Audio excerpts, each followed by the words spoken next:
Assalamualaikum warahmatullahi wabarakatuh. Alhamdulillahirrabbilalamin. Wabihi nasta'in wa ala umri dunia wal akhirah. Wassalatu wassalamu ala asrofil anbiya'i wa mursalin wa ala alihi wa sahbihi ajmain. Amma ba'du. Rabbi zidni ilman warzuqni fahman birahmatika ya arhamar rahimin. Segala puji bagi Allah, Tuhan semesta alam. Atas izinnya lah kita semua masih diberikan kesempatan untuk menerima ilmu pengetahuan. Oleh karena itu, kita harus memohon pemahaman yang baik kepada Allah Subhanahu wa Ta'ala agar ilmu yang kita terima ini senantiasa mendapatkan ridho darinya. Amin ya Rabbal Alamin. Salawat dan salam harus senantiasa tersampaikan kepada junjungan kita, yakni Nabi yang sangat dirindukan oleh syurga. Siapakah ia? Ialah Nabi Muhammad Sallallahu Alaihi Wasallam. Kawan-kawan, perkenalkan nama saya Siti Suenda. Biasa dipanggil Enda. Saya merupakan perwakilan dari grup SWTD Part 33. Di sini saya akan menyampaikan ceramah singkat yang bertema hakikat hidup untuk mempersiapkan bekal menuju kampung abadi. Kawan-kawan, kalau kita pikirkan, kita kan nggak tahu ya kapan batas umur kita ini akan berakhir. Bisa aja besok, bisa aja hari ini, bahkan bisa jadi 1 jam kemudian kita meninggal dunia. Tidak ada yang tahu batas hidup seseorang itu kapan. Batasnya hanya Allah Subhanahu wa Ta'ala yang tahu. Bukan tidak mungkin ya kalau kata Allah, stop, sudah, hidup kamu sudah mencapai batas, kamu harus pulang. Lalu kemudian kita bertemu dengan malaikat Israel dalam keadaan yang Masya Allah, malaikat Israel, jangan datang dulu. Saya belum menyiapkan bekal apa-apa untuk pulang ke akhirat nanti. Please, apakah kita bisa melakukan penawaran? Tidak, kita tidak bisa melakukan penawaran. Ya masa malaikat diajak melakukan tawar-menawar? Kan malaikat ya, bukan pedagang, gitu kan. Dan kawan-kawan, tentu kan kita pengennya ketika kita meninggal dunia, pahala dan amal kebaikan kita itu terus mengalir ya.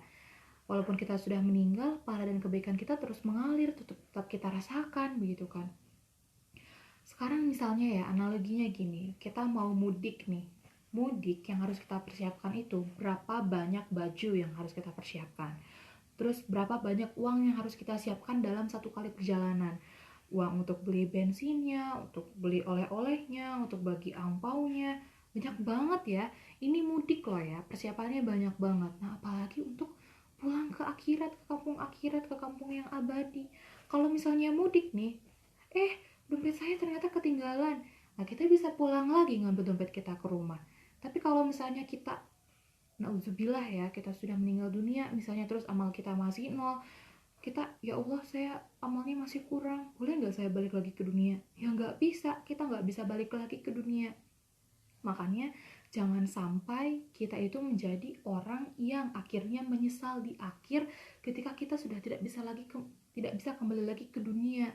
Karena kalau kita sudah tidak bisa kembali ke dunia, maka kita tidak akan bisa beribadah lagi, kita tidak akan bisa mendapatkan cinta dan sayangnya Allah. Itu sangat rugi ya kawan-kawan semua. Kita tidak bisa melakukan hal-hal yang semestinya kita lakukan ketika kita masih hidup.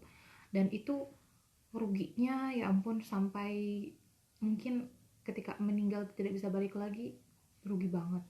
Makanya kan pernah ada yang mengatakan dalam Al-Quran ya, ketika orang-orang yang meninggal pengen balik lagi ke dunia, kata Allah tidak bisa, karena waktunya udah habis, karena batas umurnya itu udah habis. Nah semoga kita semua tidak termasuk orang yang merugi itu. Lalu kemudian bagaimana ya, saya harus melakukan amal yang seperti apa supaya tabungan bekal saya ini cukup untuk pulang ke akhirat? Nah, kawan-kawan, mungkin kawan-kawan pernah mendengar salah satu hadis dari Abu Hurairah. Dan ini pasti kawan-kawan pernah mendengarnya. Namun kita ingat-ingat lagi ya, supaya kita juga semakin selalu terarahkan kepada hal-hal yang positif ya. Karena kan tentu kita semua pasti akan meninggal, tidak mungkin kita hidup selamanya. Kita kan manusia itu pasti akan mengalami yang namanya kematian. Nah, dari Abu Hurairah, Rasulullah SAW mengatakan bahwasannya ketika manusia meninggal, ada 3 amalan yang tetap mengalir. Apakah amalan itu? Pertama adalah sedekah jariah, yang kedua adalah ilmu yang bermanfaat, dan yang ketiga adalah anak yang soleh solihah yang selalu mendoakan kedua orang tuanya. Nah, kemudian teman-teman, di sini saya juga ingin sharing kepada teman-teman, ada beberapa perilaku yang harus kita pelajari nih, perilaku ini, supaya nantinya perilaku ini menjadi pola kebiasaan yang kita budayakan dalam kehidupan sehari-hari. Dan ini luar biasa sekali, bisa menambah tabungan bekal kita ke akhirat. Apakah 3 kebiasaan yang bisa membantu kita untuk pulang ke akhirat agar kita punya bekal? Yang pertama adalah melakukan segala sesuatu yang bernilai ibadah. Aktivitas apapun yang baik yang kita lakukan dengan menyebut asmanya Allah, itu termasuk ke dalam ibadah. Contoh gini, kita mau naik angkot. Sebelum naik angkot kita baca Bismillahirrahmanirrahim. Dengan kita membaca basmalah saja, maka kegiatan kita naik kendaraan itu dihitung sebagai ibadah. Kita mau bercermin, Bismillahirrahmanirrahim. Kita mau makan, Bismillahirrahmanirrahim. Kita mau masak, Bismillahirrahmanirrahim. Maka itu sudah termasuk ke dalam kegiatan ibadah, asalkan kita niatkan semuanya hanya untuk Allah Subhanahu wa Ta'ala. Bahkan ya kawan-kawan, kalau misalnya ada hewan kurban yang itu disembelih tanpa menyebut asmanya Allah, maka bukan tidak mungkin kalau misalnya hewan itu dapat dikatakan sebagai hewan yang haram untuk dikonsumsi. Nauzubillah ya, makanya kita harus selalu melakukan segala sesuatu itu karena Allah, dengan menyebut asmanya Allah. Maka kalau sudah begitu ya kawan-kawan, tidak ada lagi yang namanya kalau kita beribadah itu untuk dilihat oleh manusia. Tidak ada lagi yang namanya kita itu berkerudung, berkhimar supaya dipuji manusia. Tidak ada lagi yang namanya ketika kita itu melakukan kebaikan, kita melakukan sebuah protes, aksi protes dengan mengatakan, saya kan udah baik ke dia, saya selalu membantu dia, kok balasannya gitu aja ke saya, dia malah bikin saya sakit hati. Kita nggak patut untuk berbicara seperti itu. Biarlah sebaik-baiknya yang menilai, yang mencatat amal kita itu dan membalas kebaikan kita itu hanyalah Allah Subhanahu wa Ta'ala. Karena yakin deh, kebaikan sekecil apapun yang kita lakukan itu tidak akan terlepas dari catatannya Allah. Apalagi kan yang mencatat amal baik itu kan malaikat raqib ya. Ya malaikat raqib catatan kebaikannya canggih dong ya. Gak mungkin kan kalau misalnya satu kebaikan kita terlewat, pasti terhitung. Nah, kawan-kawan, oleh karena itu mulai sekarang kita harus melakukan segala sesuatu yang bernilai ibadah itu benar-benar karena Allah Subhanahu wa Ta'ala. Dan kalau misalnya teman-teman memang sudah melakukan hal demikian, alhamdulillah, tolong jangan dihentikan tapi dilanjutkan. Semoga kita semua termasuk salah satu orang yang melakukan segala sesuatunya itu karena Allah. Karena kalau kita melakukan karena Allah, udah terasa plong gitu. Kita mau belajar, kita ingat Allah. Kita mau datang ke tempat pengajian, kita ingat Allah. Kita misalnya mau ke pasar, kita mengingat Allah. Itu benar-benar luar biasa sekali. Ke hati itu akan terasa plong. Biarlah Allah yang menilai, karena sebaik-baiknya penilaian adalah penilaian dari Allah Subhanahu wa Ta'ala. Kalau kita misalnya pengen dinilai terus sama manusia, misalnya ternyata penilaiannya itu nggak sesuai dengan yang kita harapkan, yang ada kita akan sakit hati, ya kan? Kalau misalnya yang Allah yang nilai, kita nggak perlu khawatir atau kecewa, karena Allah itu sudah pasti menilai kebaikan kita, dan Allah itu maha mengetahui, juga maha melihat dan maha mengawasi. Nah, teman-teman, kemudian kegiatan kedua ya, kebiasaan kedua yang itu harus kita biasakan agar terpola supaya bisa menambah amal kebaikan kita di akhirat itu adalah melakukan segala sesuatu yang bernilai manfaat. Ada ungkapan khairun nas anfa'uhum linnas, baik-baiknya manusia adalah yang bermanfaat untuk manusia lainnya. Ya kan, coba teman-teman bayangin hewan ayam. Ayam itu jangan dikira hanya bisa berkokok membangunkan orang aja loh. Ayam itu punya manfaat, terutama bagi kita untuk manusia.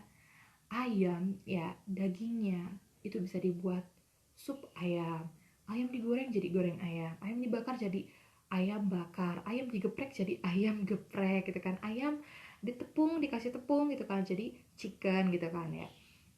Terus kemudian dalaman ayamnya, ati ampela itu masih bisa diolah, bahkan kaki ayam ya ceker itu juga bisa diolah. Sekarang tuh kan lagi musim ya seblak ceker gitu kan, jadi ceker ayam itu masih bisa digunakan, masih bisa diolah. Bahkan kepala ayam itu masih bisa dikonsumsi juga loh. Telurnya, kuning telur bisa digunakan untuk adonan es krim, bisa digunakan untuk adonan kue gitu kan ya.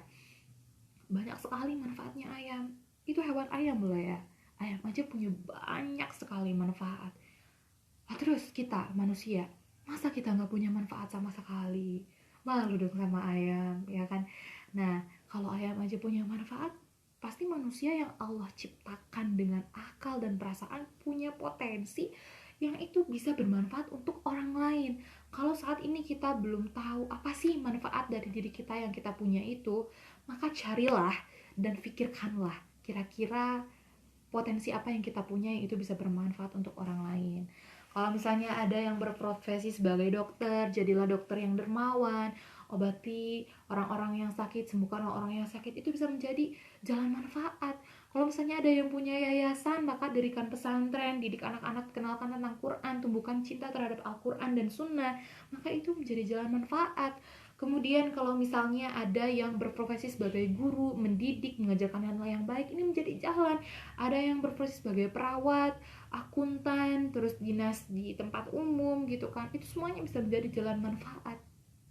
Dan alhamdulillah kawan-kawan, saya sendiri sekarang memang berprofesi sebagai guru RA atau guru TK Islam, yang setiap harinya saya bertemu anak-anak usia dini.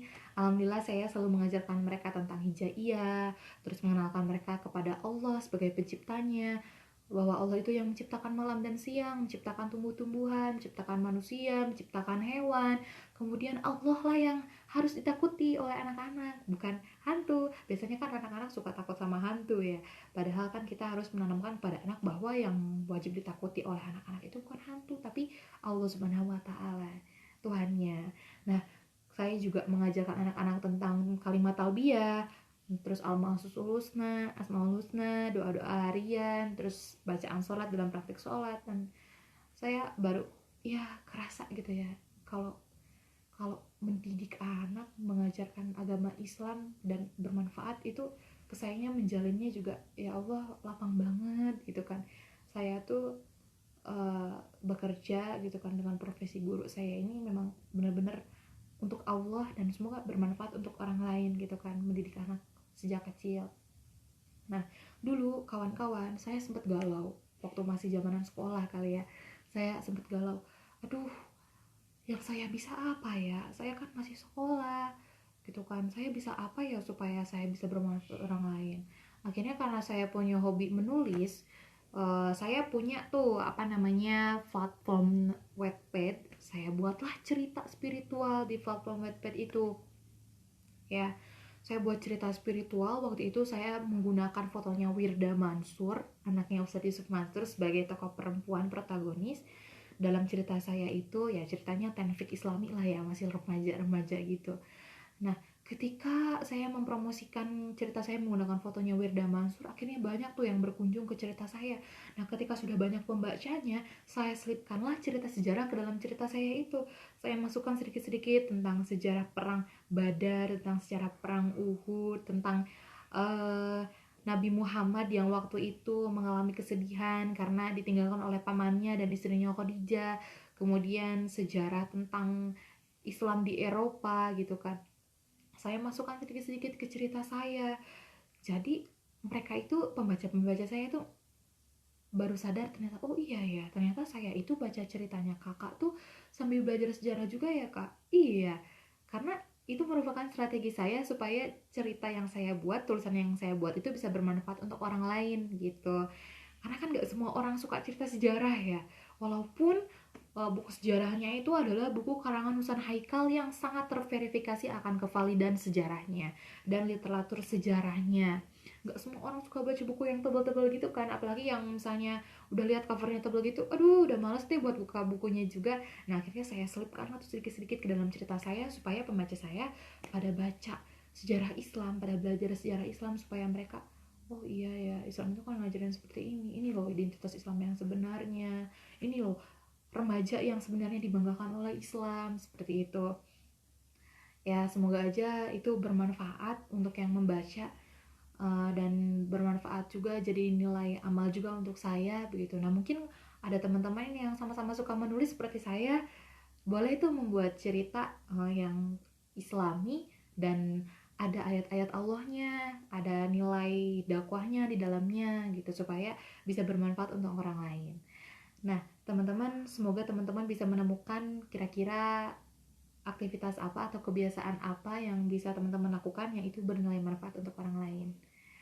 Nah, kemudian kebiasaan ketiga, kebiasaan terakhir yang harus kita kembangkan gitu kan supaya bisa menambah tabungan amal kita di akhirat adalah melakukan segala sesuatu yang bernilai dakwah. Teman-teman, sebenarnya belum pernah ada kan ya yang mengatakan kira-kira dakwah itu hukumnya wajibkah, sunnahkah, sunnah muakkadkah, makruhkah atau mubahkah? Belum ada kan ya.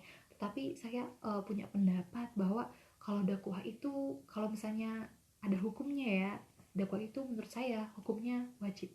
Kenapa? Karena dalam Al-Qur'an di dalam surat pendeknya ya, surat Makiyah, dalam surat Al-Asr yang bunyinya A'udzubillahi minasyaitonirrajim. Bismillahirrahmanirrahim. Wal 'ashr innal insana lafi khusr illal ladzina amanu wa 'amilus solihati wa tawasaw bil haqq wa tawasaw bis sabr, yang artinya aku berlindung kepada Allah dari godaan setan yang terkutuk dengan nama Allah yang Maha Pengasih lagi Maha Penyayang. Sesungguhnya manusia itu benar-benar berada dalam kerugian. Ya, demi masa sesungguhnya manusia itu benar-benar berada dalam kerugian kecuali kata Allah bagi mereka orang-orang yang saling mengingatkan, saling nasihat-nasihati dalam kebenaran dan saling nasihat-nasihati dalam kesabaran. Artinya kan kita punya kewajiban ya, kata Allah, kecuali orang yang saling nasihat-nasihati. Nah, dakwah itu kan mengingatkan ya, nasihat-nasihati ya. Allah mengatakan gak akan merugi manusia itu kalau saling nasihat-nasihati dengan manusia yang lainnya. Dakwah mengajak kembali kepada Allah, mengajak kembali untuk mengingat Allah kepada jalan kebaikan. Seperti Nabi Muhammad SAW yang melakukan dakwah selama 23 tahun di Mekah ke Madinah, sampai hari ini bisa kita rasakan kesuksesan dakwah Nabi Muhammad. Coba kalau misalnya Nabi Muhammad gak mau berdakwah, bayangkan apakah hari ini kita akan mengenal agama Islam? Tidak akan. Apakah hari ini kita akan mengenal yang namanya khimar untuk menutup aurat? Tidak akan. Itu semua karena apa? Karena dakwah.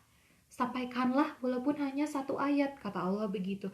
Berarti kita punya kewajiban dong untuk menyampaikan kebenaran kepada orang lain supaya orang lain yang belum tahu menjadi tahu dan kembali kepada Allah, atau orang lain yang mungkin lupa, tergoda akan nikmat duniawi yang padahal hanya sementara dan padahal kehidupan abadi itu di kampung akhirat, kita ingatkan dengan dakwah. Gak perlu dakwah itu dari mimbar ke mimbar, gak perlu dakwah itu menunggu kita baik dulu, kita alim dulu, kita pandai dulu, gak perlu. Selama kita berpedoman kepada Al-Quran dan sunnahnya, insya Allah kita semua dapat berdakwah. Apalagi kan sekarang ini zamannya zaman tren ya, zaman-zamannya zaman canggih gitu kan, zaman media sosial. Kita bisa posting quotes, misalnya quotes tentang salah satu ayat dari Allah supaya orang-orang semangat gitu kan, semangat kerjanya. Carilah karuniaku kalau kamu adalah umatku, janganlah bersedih, sesungguhnya aku bersamamu. Ayat-ayat seperti itu kalau kita posting di WA misalnya, jadi status WA, dilihat orang, kalau ada orang yang tergugah hatinya, Masya Allah, itu menjadi amal yang sampai ke kita.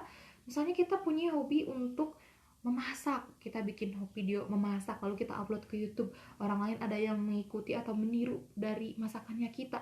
Kemudian ketika orang itu memakan makanannya, kemudian dia beribadah dan dia kuat ya tenaganya karena dia memakan masakan yang dia buat dengan melihat video kita, maka insya Allah amalnya pun akan mengalir kepada kita, kita akan terkena percikan pahalanya.